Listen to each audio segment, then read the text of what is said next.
We paid the permit application fees back in October, so I don't quite understand what these extra charges were for. If fake invoices are being rendered for a product or service which you have never received to extract cash from the business, you need to be able to spot that.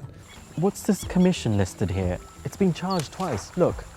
If a consultant is offering marketing and advisory services which you never receive, then again you need to spot that. There's an awful lot of entertaining going on. What's that for?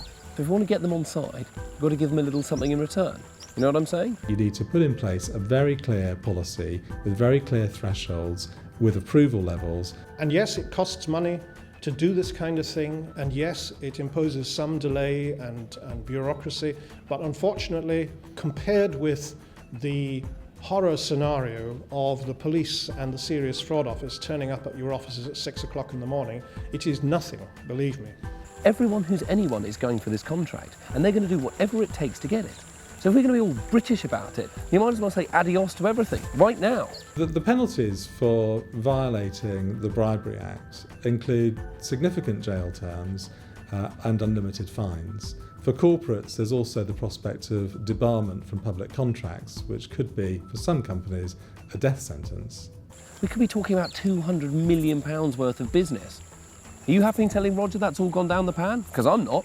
Your ability to tender for new contracts may well be disadvantaged if you have to disclose that you're under investigation in a corruption investigation. We're a British company, which means the Bribery Act applies everywhere we do business, not just at home. Your stock price may plummet. You may lose key members of your team who have to be suspended as a result. There's the law and there's the real world. And quite frankly, you're not going to get anything done out here if you play by the rules. So there are all sorts of problems which flow from an anti-corruption investigation and ultimately a finding that you've been engaged in corrupt conduct. Other countries don't care about it. I don't see why we're the ones who always get in trouble. There is evidence that if you refuse to bribe people, you don't hand out the expensive gifts, and you certainly don't hand out the brown envelopes, that people stop asking. Nothing's ever black and white, is it? You're damned if you do, you're damned if you don't. More and more governments are going to want to deal with companies they know are clean, because that's just a known fact about them.